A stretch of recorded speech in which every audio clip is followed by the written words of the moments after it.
My name is Melissa, and I'm 28 years old. I always thought I had a close-knit family until my brother Trevor became wealthy. While I struggled to make ends meet as a teacher, he lives in luxury. Last Sunday, I stopped by my parents' house unannounced and overheard something that shattered my world. The hushed conversation between my parents and Trevor revealed a betrayal so deep that I still can't believe it. Before I continue this story, let me know where you're watching from in the comments, hit that like button, and subscribe to join my healing journey. Growing up in our middle-class suburban neighborhood in Portland, Trevor and I shared a typical American childhood. Our house wasn't fancy, but it was comfortable with its 4 bedrooms, fenced backyard, and the maple tree where Dad built us a treehouse. Trevor, for years older than me, was my built-in best friend despite our age difference. We shared a bedroom until I turned 10, when Mom finally converted the home office into my own space. Those early years created a bond one thought would last forever. Our parents, Eleanor and Richard, worked incredibly hard. Dad managed a local bank branch, putting in long hours especially at month-end. Mom taught piano lessons from our living room to neighborhood kids after her part-time administrative job. They weren't wealthy, but they made sure we never went without necessities. Their biggest emphasis was always education. Education is the one thing nobody can take from you, Dad would remind us constantly at dinner. From early on, Trevor showed academic brilliance. He brought home perfect report cards, won the spelling bee 3 years running, and was always selected for gifted programs. I still remember the glow of pride on Mom's face when his science project won first place at the state fair. Dad would boast about Trevor's accomplishments to anyone who would listen at neighborhood barbecues. I was different. While I maintained decent grades, my talents lay elsewhere. I could draw portraits that captured personalities, write stories that made my English teachers cry, and connect with people in ways Trevor couldn't. I was the one neighbors called when they needed someone to talk to their troubled teen or help with community theater productions. But somehow, these skills never earned the same approving nods from my parents. "Melissa, why can't you focus more on math like your brother?" Mom would ask when I brought home B's instead of A's. "Those art classes are fine for fun, but they won't get you into a good college," Dad would comment when I showed excitement about my electives. I tried harder in academic subjects, joining debate club and taking AP classes, hoping to see that same parental pride directed my way. When Trevor graduated high school as valedictorian, our living room wall became a shrine to his achievement. His acceptance to Cornell University with a partial scholarship was celebrated with a party that included extended family flying in from 3 states. "That's my boy," Dad said during his emotional toast, heading to the Ivy League. 2 years later, my acceptance to Oregon State to study education received a family dinner at Olive Garden. "It's practical," Mom said, in what I suppose was meant as a compliment. "Teaching is a stable profession," Dad added. The contrast stung, but I genuinely wanted to become a teacher. Working with children gave me purpose. Trevor graduated with honors in computer science, landing his first job at a tech startup that showed potential. The company developed some innovative payment processing software that major retailers began adopting. Meanwhile, I completed my education degree and secured a position teaching 3rd grade at Pinewood Elementary, just 20 minutes from my parents' home. My first year teaching was a financial nightmare. My starting salary barely covered rent for my tiny apartment, student loan payments, and basic living expenses. I ate ramen noodles more often than I care to admit and picked up weekend tutoring gigs just to afford classroom supplies. Meanwhile, Trevor's company was taking off. Stock options that initially seemed like a quirky bonus instead of higher salaries suddenly became valuable as tech giants began courting the startup. Family gatherings transformed into showcases for Trevor's success. Sunday dinners featured updates about his latest promotion, the expansion of his company, or mentions of important people he'd met. Trevor had lunch with a venture capitalist from San Francisco last week, Mom would announce, while passing potatoes. "They're considering another round of funding." I shared stories of my students' breakthroughs, how Lily finally grasped multiplication or how Jaden overcame his reading anxiety, but these stories never commanded the same attention. Eyes would glaze over, followed by quick subject changes back to Trevor's world. Despite the shifting dynamics, I felt genuine happiness for my brother. Trevor worked hard and deserved his success. He remained down to earth, often asking about my classroom and remembering my students' names. When he began bringing expensive gifts for our parents, a high-end coffee machine one Christmas, a surprise weekend getaway for their anniversary, I felt no resentment, only a twinge of inadequacy when placing my homemade gifts beside his wrapped boxes. "You shouldn't have, Trevor," Mom would exclaim while unwrapping his presents, her eyes shining with appreciation. My hand-knitted scarves and framed classroom photos received polite thanks, but never the same enthusiasm. I told myself it was natural for parents to be impressed by expensive gifts, trying to ignore the growing knot in my stomach each time. The first truly uncomfortable moment came during a Labor Day barbecue 5 years after we'd both graduated. Uncle Frank asked about our career trajectories, and Dad immediately launched into a detailed account of Trevor's rise through his company. "He'll be Chief Technology Officer before he's 35, Dad predicted proudly.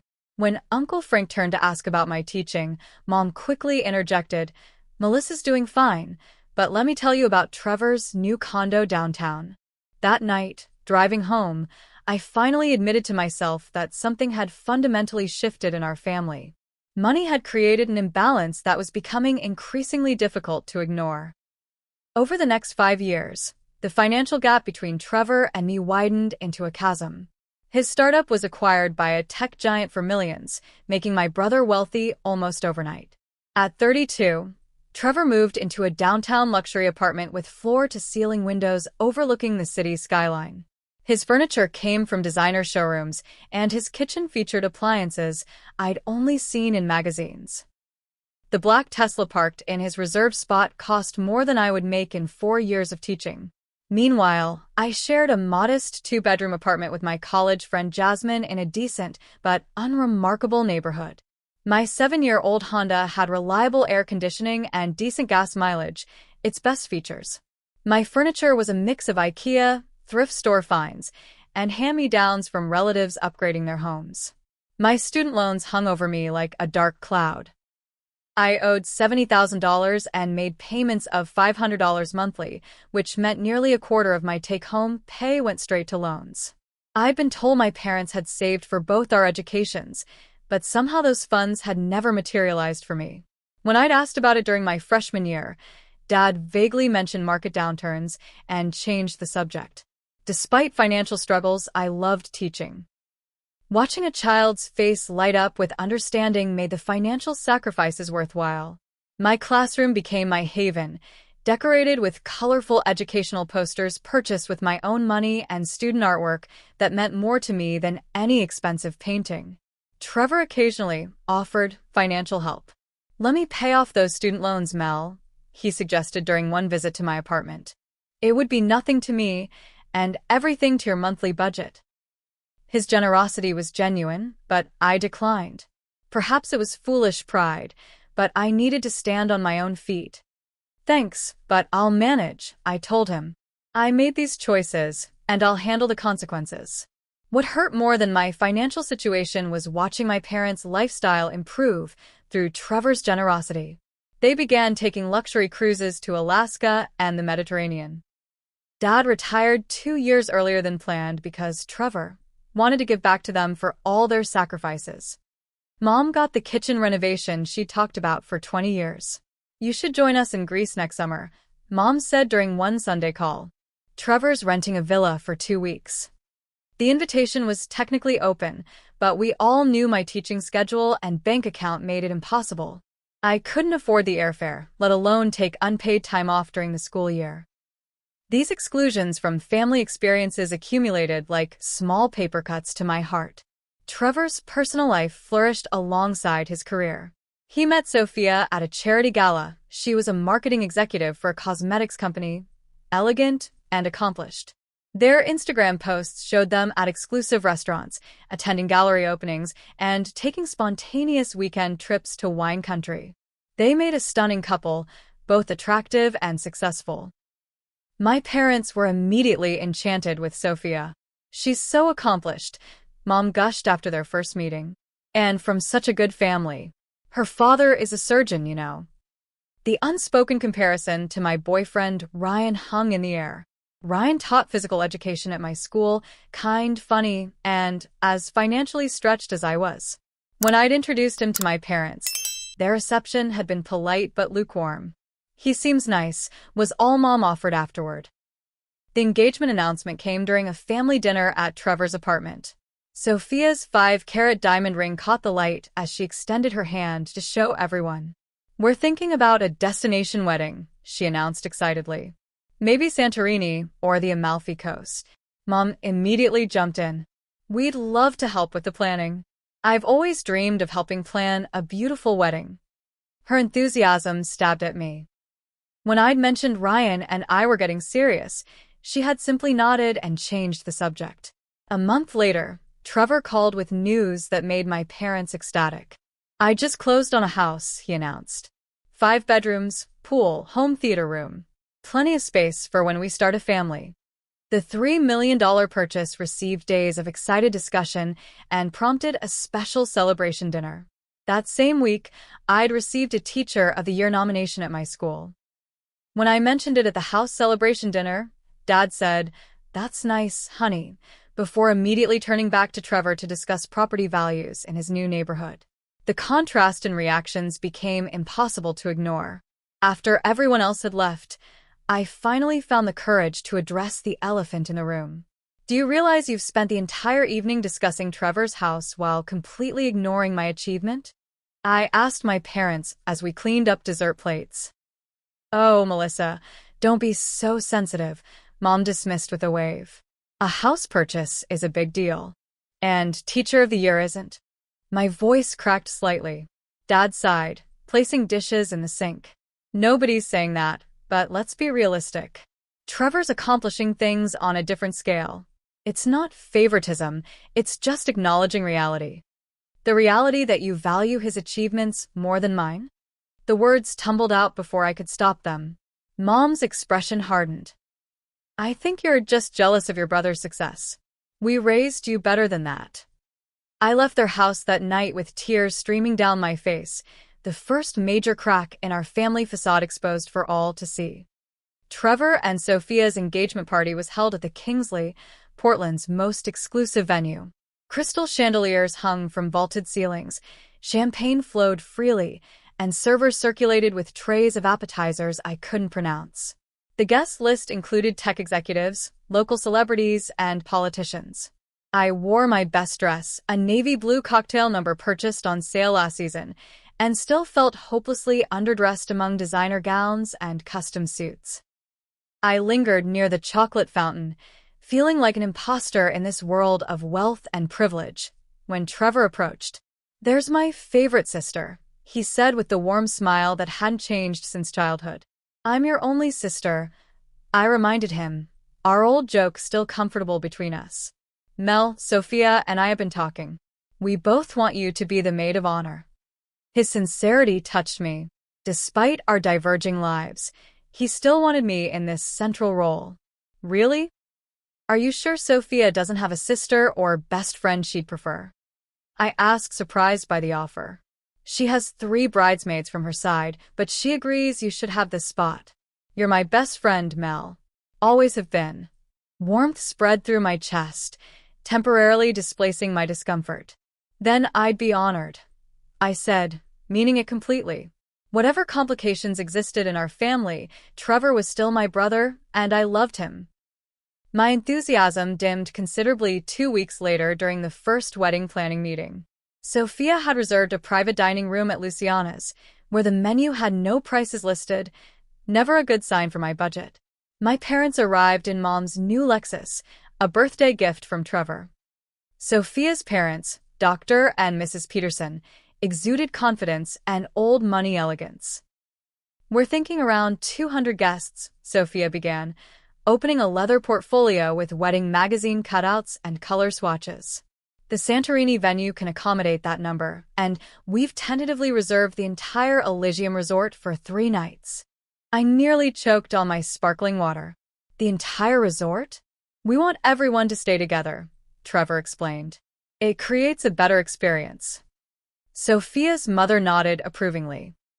The sunset views from the cliffside ceremony location are unparalleled. Worth every penny.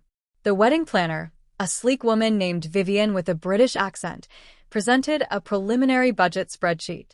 I glimpsed the bottom line, just over $200,000, before the tablet was passed around. My entire salary for 4 years would be spent on a 3-day celebration. Now for the bridal party details, Sophia continued. I've selected Marchesa for the bridesmaids' dresses. They're blush-colored with handmade embellishments. She slid a photo toward me. $3,000 each, but Trevor and I will cover half as our gift to you girls. $1,500. That was still my monthly rent. Plus altération. Plus chose. Plus hair and makeup. My heart raced as I calculated costs that would drain my modest savings completely. The bachelor and bachelorette parties will be in Barcelona the weekend before, Sophia's maid of honor announced. 4 days, 3 nights. We've found an amazing villa. International travel. More time off work. More expenses. The room seemed to shrink around me as anxiety tightened my chest. Melissa, you look pale. Are you feeling all right? Mom asked, noticing my discomfort. Ai fine ilid. Just a little overwhelmed by all the details. After dessert was served, I found a moment to pull Trevor aside. The wedding sounds amazing, I began carefully, but I need to be honest about my financial situation. These costs are significant for me. The dress alone is nearly 2 months of student loan payments. Trevor's face fell. I didn't think about that. Let me cover your expenses entirely. No, I said firmly. I don't want special treatment or to feel like a charity case in front of Sophia's friends. I just need to understand all the expected costs up front so I can budget and pick up extra tutoring jobs. I should have been more considerate, Trevor said, genuine regret in his voice. Let me talk to Sophia about selecting more affordable options. But when he raised the subject back at the table, Sophia's reaction was immediate. We've already committed to Marchesa, she said, her smile tight. Everyone else is on board. We can't change everything now. It's our special day, and we've dreamed of these specific details. My parents watched the exchange silently. Not once did they suggest scaling back for my benefit or offer to help with my expenses. The message was clear: accommodate the plans or step aside. That night, I broke down in our apartment while Jasmine made tea. I'll need to spend at least $8,000 to participate in this wedding, I calculated aloud. That's every cent of my emergency fund plus maxing out my credit card. Can you talk to your parents? Jasmine suggested. Maybe they could help since they seem so invested in this wedding. They've made it clear this is my problem to solve, I said bitterly. Besides, they're contributing to the rehearsal dinner that probably costs more than my annual salary. Despite my reservations, I committed to finding a way. I picked up tutoring jobs on weekends and evenings. I signed up to teach summer school instead of taking a much-needed break. I canceled my dental cleaning and put off repairing my car's dented fender. Every extra dollar went into my wedding fund envelope. The expenses kept mounting. Sophia's bridal shower required a $500 contribution from bridesmaids. The bachelorette party deposit was due, $1,200 for accommodations alone.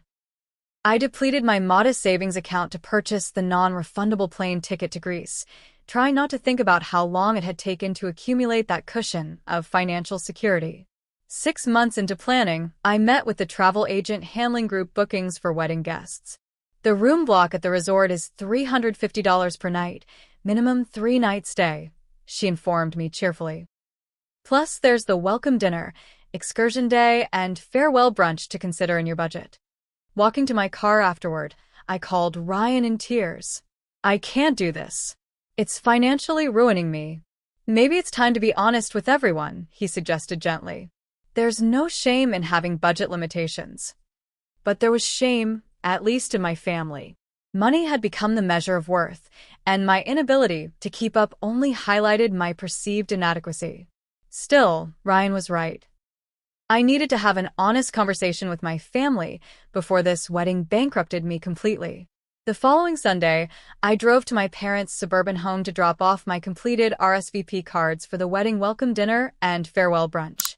Mom had texted asking me to return them ASAP since they were already late, though the deadline was still a week away. I figured I could drop them off quickly and avoid a lengthy visit since tensions had been high since our last conversation about wedding expenses. Their house looked immaculate as always, with Mom's carefully tended flower beds in full bloom. I used my key to let myself in when nobody answered the doorbell, assuming they might be in the backyard. "Hello, Mom?" Dad. I called out, placing my purse on the entryway table. Faint voices came from my father's study down the hall, the formal room with leather-bound books and his prized golf memorabilia where serious family discussions typically occurred. I walked toward the partially open door, about to announce my presence when I heard my name mentioned. "Melissa's been hinting about the wedding expenses again," my father's distinctive voice said, sounding annoyed. "Trevor, I know you're concerned, but you need to stand firm on this." I froze in the hallway, my hand raised to knock on the door frame. "I just worry it's putting real financial strain on her," Trevor responded, his voice carrying notes of genuine concern.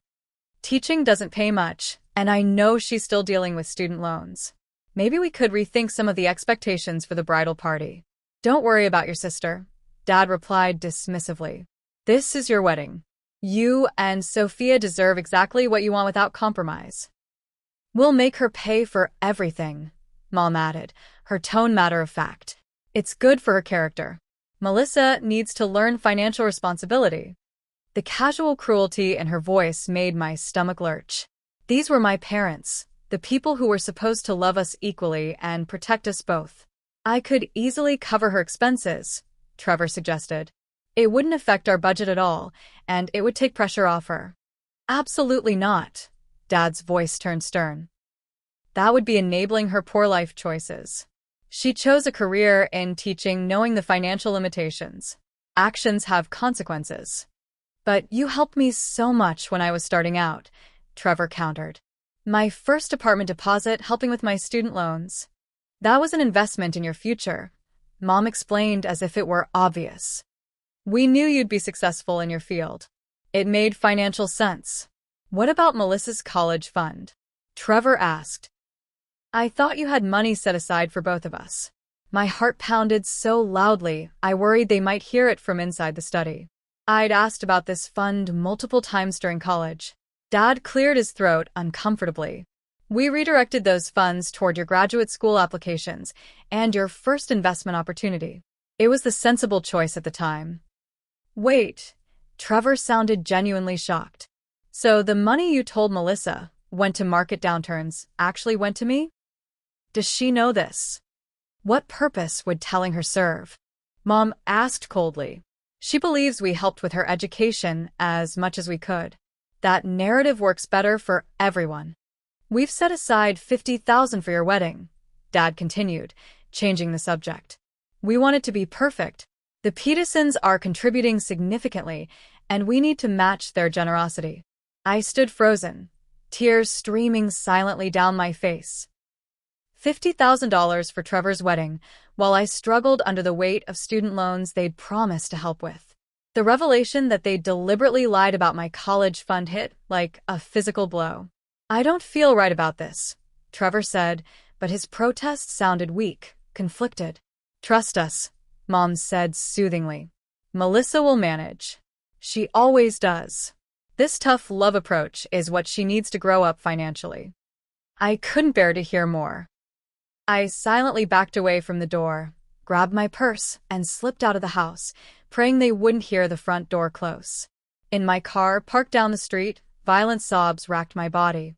Everything I thought I knew about my family had been a carefully constructed lie. The drive home passed in a blur of tears and shock. Twice I had to pull over when the crying made it impossible to see the road. My phone buzzed with a text from Mom. "Did you drop off those RSVPs yet? We're waiting on you." The casual message after what I'd just overheard only intensified my pain. How could she act so normal after what I'd heard? Had they always seen me as the lesser child, unworthy of the same support and love? I somehow made it to Jasmine's apartment, stumbling through the door in such a state that she initially thought someone had died. They lied about everything. I choked out between sobs, collapsing onto our couch. The college fund, the loans, everything. They gave my money to Trevor because they thought he was the better investment. Jasmine held me while I poured out the entire conversation, her own eyes filling with tears of sympathy and anger on my behalf. "That's not what parents are supposed to do," she kept saying. "That's not love, Melissa. That's not love at all." That night, curled in bed with puffy eyes and an aching heart, I made no decisions. The pain was too raw, too all-encompassing. I simply existed in a state of betrayal and grief, mourning the family I thought I had. For a full week, I avoided all contact with my family. I called in sick to work for 2 days, something I'd never done before except when hospitalized with appendicitis 3 years prior. My phone accumulated missed calls and increasingly concerned texts from Trevor, Mom, and Dad. "Are you okay? You weren't at Sunday dinner. Melissa, please call us. We're worried. Sis, is everything all right? No one's heard from you." I responded only to Trevor with a brief message. "Need some space. Not feeling well. We'll call soon." Even that took tremendous effort, my fingers heavy with the weight of betrayal as they moved across the screen. Ryan and Jasmine created a protective bubble around me, fielding questions from mutual friends and bringing over comfort food. "You need to confront them," Ryan finally said on the 6th day of my self-imposed isolation. "This will eat you alive otherwise." He was right. The conversation I'd overheard played on constant loop in my mind, poisoning memories I'd previously cherished. Each recollection of childhood now came with questions. Was that trip to the Science Museum only because Trevor wanted to go? Did they attend my school plays out of genuine interest or obligation? Had anything in our family been real? On the 8th day, I texted all 3 of them. "Family dinner tomorrow night at 7. My treat. Need to discuss something important." I selected a moderately priced restaurant, not so expensive that it would strain my budget further, but nice enough that a public setting might prevent the conversation from devolving into a screaming match. They arrived together, having apparently carpooled from my parents' house. The hostess led us to a corner booth where I'd already been waiting for 20 minutes, nursing a glass of wine and rehearsing what I needed to say. "Melissa, honey, we've been so worried," Mom started, reaching for my hand across the table. I pulled back instinctively. "Are you ill? You look like you've lost weight." "I'm not sick," I said flatly. "At least not physically." Dad frowned. "What's this about then?"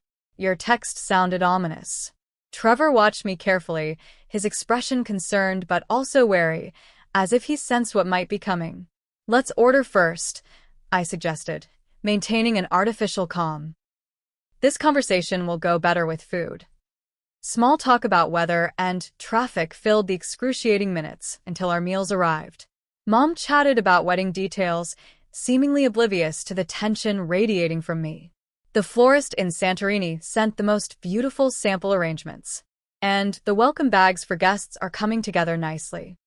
Once the server had delivered our entrees and left, I set down my fork and looked directly at my parents. "Last Sunday, I came by the house to drop off those RSVP cards."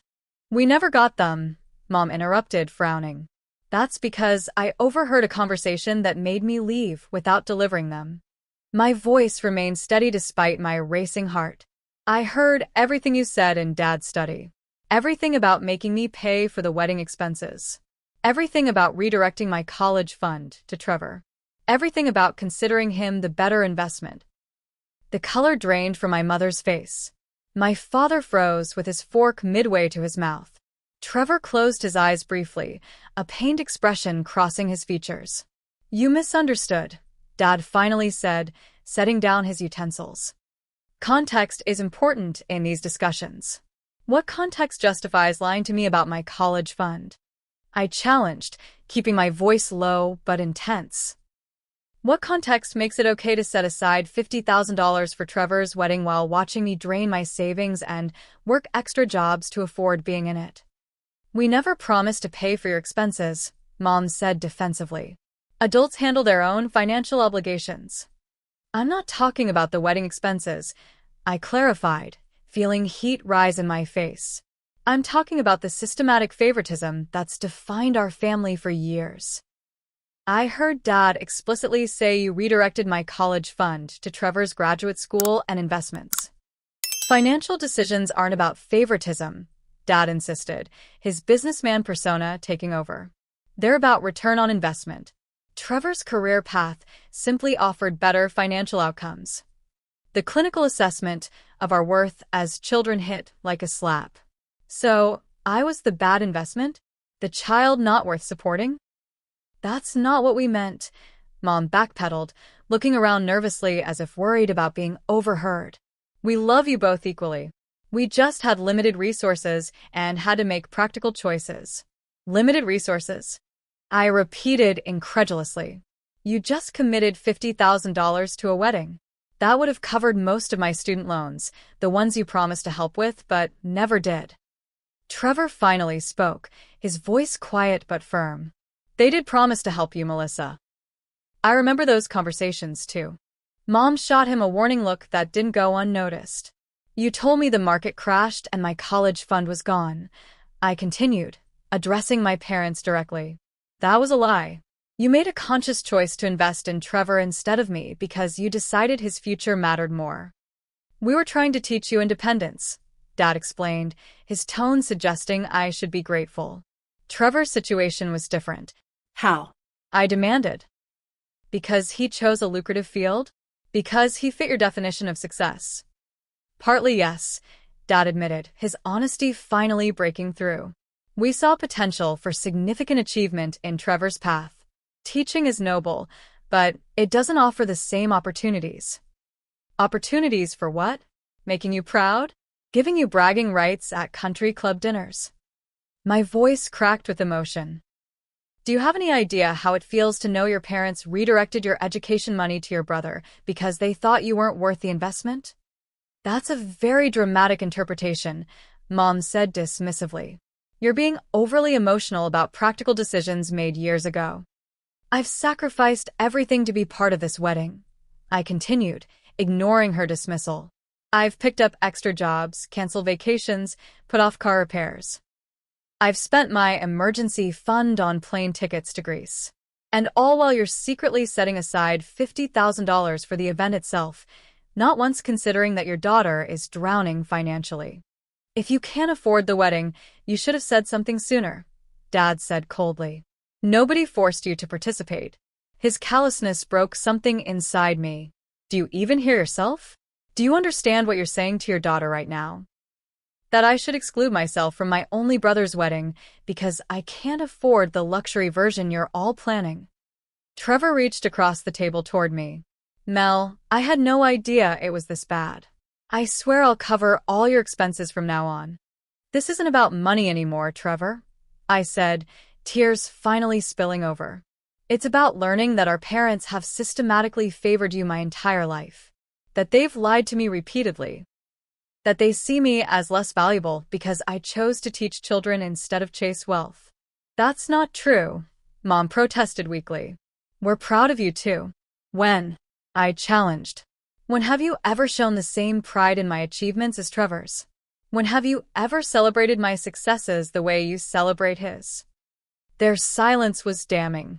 I can't do this anymore, I finally said, dropping my napkin on my barely touched meal. I can't pretend we're a happy, normal family when I now know the truth. I won't be attending the wedding. I can't stand up there pretending to celebrate while knowing what I know now. Melissa, you're being ridiculous, Mom hissed. Think about how this will look to everyone. That's your concern? Appearances? I laughed bitterly. Not the fact that your daughter just told you she's been deeply hurt by your actions? I stood up, legs shaking. I've already paid for dinner. Enjoy the rest of your meal and your perfect wedding. I need some time away from this family to figure out what, if anything, can be salvaged. Trevor half rose. Mel, please don't go like this. We should talk more. Not tonight, I said firmly. I've said what I needed to say. The ball is in your courts now. I walked out of the restaurant with as much dignity as I could muster, ignoring my mother's calls to come back and my father's stern voice, saying I was overreacting. In my car, I blocked their numbers temporarily, needing space from the inevitable barrage of texts and calls that would follow. The confrontation had gone both better and worse than expected. I'd said my piece without completely falling apart, but their responses had only confirmed my worst fears. The family I thought I had existed only in my imagination. The following weeks were some of the most difficult and yet transformative of my life. With their numbers blocked, my family couldn't reach me directly, though Trevor did send an email with the subject line, "Please read when you're ready," that remained unopened in my inbox for days. Jasmine became my rock, listening to my processing night after night as I cycled through anger, grief, and confusion. "I keep trying to understand how parents could do this," I told her during one late-night conversation. "Did they ever love me the same way they loved him?" Ryan provided another crucial perspective. "Some parents see their children as extensions of themselves rather than individuals," he suggested one evening as we walked along the riverfront. "Your career choice didn't align with their image of success, so they invested less in you emotionally and financially." His words resonated painfully. My parents had always emphasized achievement over happiness, status over fulfillment. Had I been measuring myself against their flawed value system my entire life? 2 weeks after the restaurant confrontation, I started seeing a therapist named Diana who specialized in family trauma. Our first session left me emotionally drained, but with a glimmer of clarity. "What you're describing sounds like golden child syndrome," Diana explained. "It's common in families where parents create a dynamic of favoritism, often unconsciously. The golden child receives praise, support, and resources, while siblings receive conditional love based on meeting certain expectations." But why? I asked, dabbing at tears. "Why would parents do that to their own children?" "Often it's a reflection of their own insecurities and values," she said gently. "Parents who measure success in terms of status and financial achievement will naturally favor the child who validates those values. It rarely has anything to do with loving one child more than another, though it certainly feels that way to the unfavored child." Over several sessions, Diana helped me identify patterns that had existed since childhood, the different standards applied to Trevor and me, the conditional nature of my parents' approval, the ways I'd internalized their values despite choosing a different path. "The question now," Diana said during our 4th session, "is what boundaries you need to establish moving forward. Healing doesn't require reconciliation on their terms." That same week, I reconnected with my childhood friend Amanda, who had witnessed our family dynamics firsthand for years. Over coffee in her sun-drenched kitchen, I hesitantly shared what I'd discovered. "Honestly, Mel, I'm not surprised," Amanda said, reaching for my hand across her table. "I saw it even when we were kids. Remember your 10th grade art show? Your watercolor won first place, and your parents barely acknowledged it because Trevor had a science competition the same weekend." You noticed that? I asked, surprised that others had seen what I'd tried so hard to ignore. "Everyone noticed," she confirmed gently. "Our moms were in the same book club, and I overheard mine telling my dad once that your parents played favorites pretty blatantly." She felt bad for you. This external validation was both painful and oddly healing. I wasn't crazy. I hadn't imagined the unequal treatment. Others had seen it too. The most difficult decision I faced was about the wedding. My initial emotional declaration that I wouldn't attend now required rational consideration. Did I want to miss my only brother's wedding? Would that decision bring healing or more pain in the long run? 3 weeks after our confrontation, Trevor showed up unannounced at my apartment. When I opened the door, we stood looking at each other in uncomfortable silence before he asked quietly, "Can I come in?" We sat in my small living room, the space suddenly seeming shabby compared to his luxurious home. "I've been trying to respect your need for space," he began, "but I couldn't let this go on any longer without talking face to face." "I appreciate that," I said stiffly, unsure where this conversation would lead. Trevor ran a hand through his hair, a nervous gesture from childhood. "First, I want you to know I had no idea about the college fund. I always thought they contributed equally to our educations. I never would have accepted that money had I known. I nodded, believing him. Trevor had his flaws, but deliberate cruelty wasn't among them. Second, I'm sorry for my part in all this. I should have noticed the pattern sooner. I should have questioned why they always seem to have money for my ventures, but not for your needs. I was so caught up in my own world that I failed to see what was happening. You weren't responsible for their choices, I said, softening slightly. You are just accepting the support any child would expect from their parents. But I became complicit by accepting the preferential treatment, he countered. And I should have pushed back harder about the wedding expenses. I knew they were substantial, but I let Sophia's vision take precedence over your financial reality. We talked for hours, peeling back layers of our shared childhood and seeing events through new, more honest perspectives. Trevor revealed his own struggles with our parents' expectations, the constant pressure to achieve, the subtle threats of disapproval if he considered career paths that paid less. In some ways, you got the better deal, he admitted.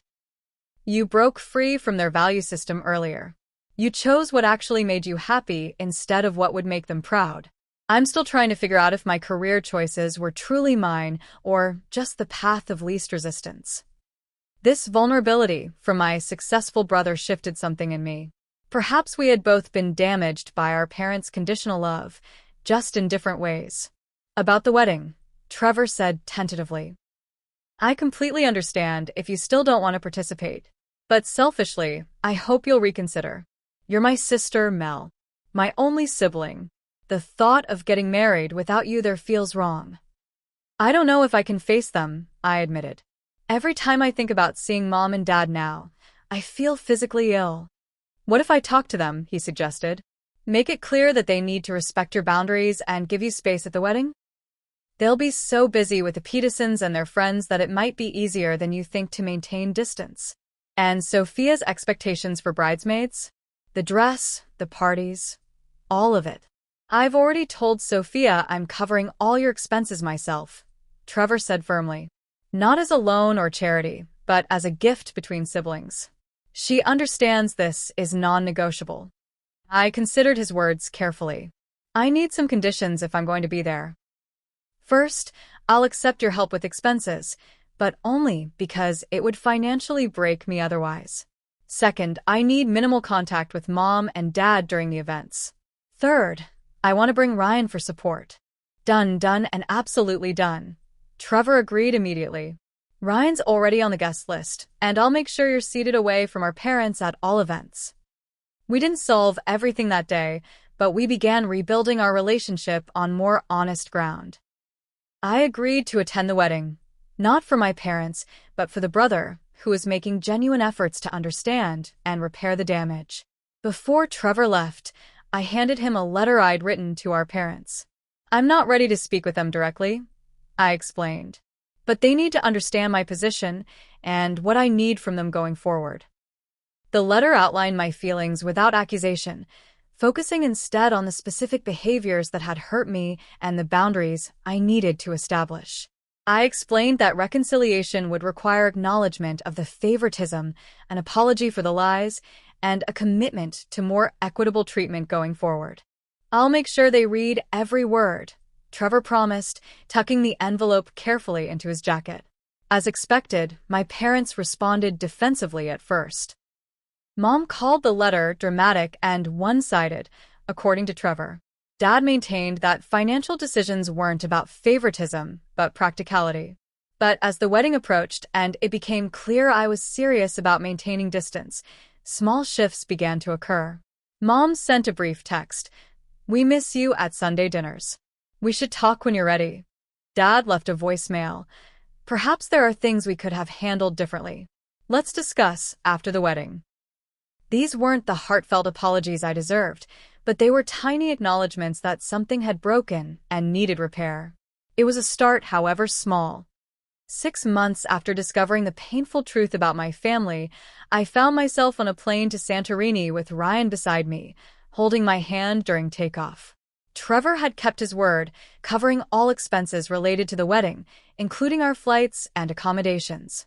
The bridesmaid dress hung in a garment bag overhead, altered to fit perfectly. Despite my initial reluctance, I had committed to being present for my brother's important day. Greece was as breathtaking as everyone had claimed: whitewashed buildings against the deep blue sea, sunsets that painted the sky in impossible colors, and food that made every meal a celebration. Under different circumstances, it would have been the trip of a lifetime. The wedding party arrived 3 days before other guests. Sophia's 3 bridesmaids, college friends who worked in finance, law, and pharmaceutical sales, were polite but distant, clearly aware of the family tension. To my surprise, they made efforts to include me in preparations, perhaps coached by Sophia herself, who had been unexpectedly considerate since Trevor's intervention. My parents maintained careful distance during group activities, respecting the boundaries I'd established through Trevor. Our interactions were civil but minimal, a stark contrast to the forced closeness that had characterized family events in the past. The morning of the wedding, Trevor knocked on my hotel room door while Ryan was at the pool. "Can we talk before things get crazy?" he asked, looking uncharacteristically nervous in casual shorts and a t-shirt. We walked along the hotel's cliffside path, the Aegean Sea stretching endlessly below us. "I wanted to thank you," he said finally, "for being here despite everything, for not letting our parents' mistakes come between us." "It hasn't been easy," I admitted.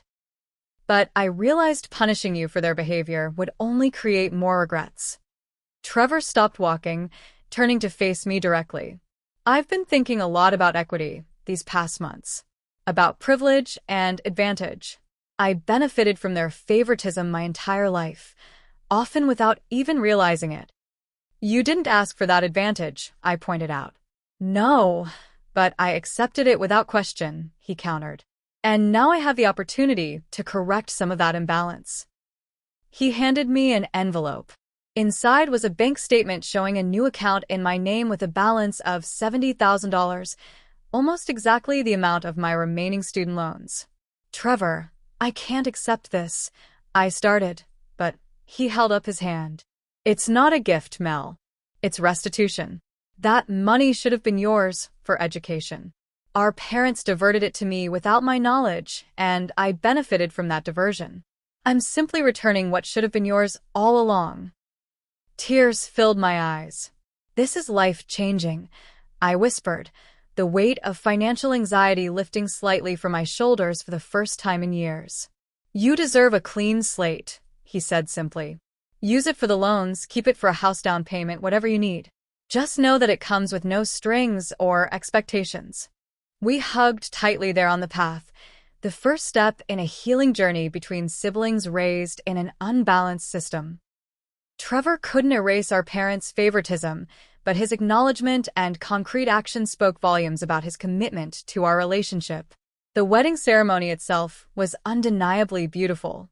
White chairs lined the cliffside terrace, ocean breezes carried the scent of local flowers, and string musicians played as Sophia walked down the aisle, looking radiant in her custom gown. Standing beside her as maid of honor, I felt a complex mix of emotions: happiness for my brother's joy, lingering sadness about family truths, and cautious hope for healing. During the reception, I maintained polite distance from my parents, though I caught my mother watching me several times with an expression I couldn't quite interpret. Was it regret? Confusion? A dawning recognition of what their choices had cost us as a family? My father approached once, champagne in hand. "Your brother looks happy," he offered awkwardly. "He does," I agreed, keeping my response brief. "Melissa," he began hesitantly, "after we all return home, perhaps we could meet for lunch. There are things that should be discussed." It wasn't an apology, but it was an opening. "Maybe," I said noncommittally. "I'll need some time." The rest of the evening passed in a blur of toasts, dancing, and celebration. Ryan stayed close, his steady presence anchoring me through the emotional complexities. When we flew home 3 days later, I felt oddly lighter, as if confronting the painful truth had begun to free me from its power. Back in Portland, life resumed its normal rhythms. I paid off my student loans entirely with Trevor's restitution money, setting aside the remainder for future security. The freedom from that monthly payment transformed my financial situation, allowing small luxuries I denied myself for years. 3 months after the wedding, I finally agreed to meet my parents for lunch at a neutral restaurant. The conversation was difficult, halting, with moments of defensiveness from both sides. But for the first time, my father acknowledged that their financial decisions had indeed favored Trevor unfairly. We told ourselves we were being practical, he admitted reluctantly. But looking back, I can see how our choices communicated something harmful about our values and our love. Mom struggled more with acceptance, still justifying many of their decisions as doing what we thought was best. But she did express regret for the pain I'd experienced.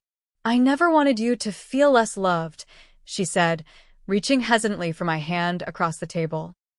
"But I did feel less loved," I replied honestly. And acknowledging that reality is the only path forward for us. Our relationship remained fragile, requiring careful rebuilding over the following year. I maintained firm boundaries about what behaviors I would and wouldn't accept. Some Sunday dinners resumed, though less frequently, and with new ground rules established. When they slipped into old patterns of excessive focus on Trevor's achievements, I calmly pointed it out rather than silently enduring. Trevor and Sophia made efforts to create more balanced family dynamics as well. They hosted gatherings where conversation topics were deliberately diverse, ensuring my work and accomplishments received equal attention. When they announced Sophia's pregnancy 6 months after the wedding, they were careful to include me in special moments rather than creating another sphere from which I felt excluded. The most meaningful change came unexpectedly. A year after the confrontation, my mother called to ask if she could visit my classroom. "I realize I've never really seen you teach," she explained. "I'd like to understand that part of your life better." Watching her observe my interactions with 23rd graders, seeing her expression shift from polite interest to genuine appreciation as she witnessed my skill and passion, felt like a small miracle. "You're remarkable with them," she said afterward, something like respect in her voice for perhaps the first time. That afternoon, one of my struggling students approached me with a drawing. "My parents don't think I'm as smart as my sister," he confided quietly. "They always help her with homework first."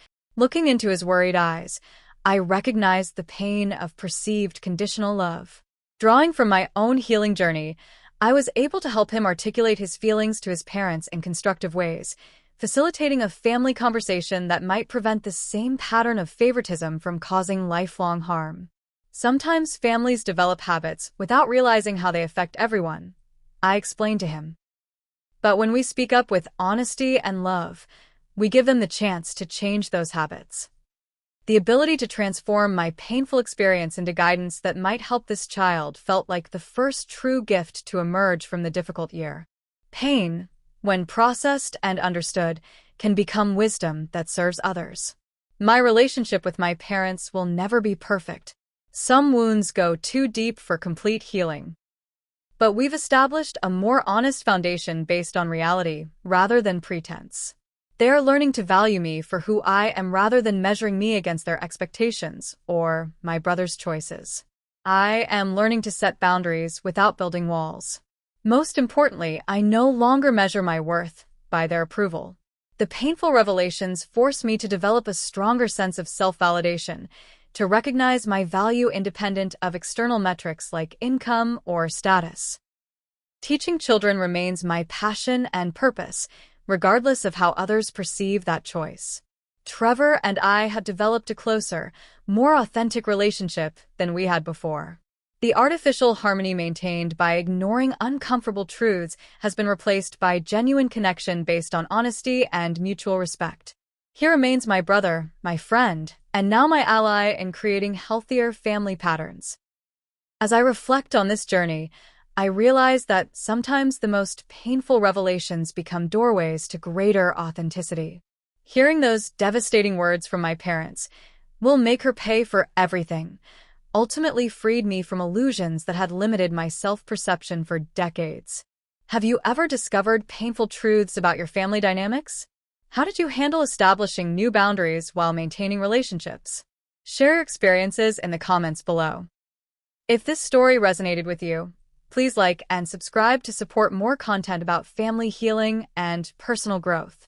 Remember, recognizing your worth isn't selfish. It's the foundation of healthy relationships and the beginning of true healing. Thank you for joining me on this journey, and I wish you strength and clarity on your own path to authentic family connections.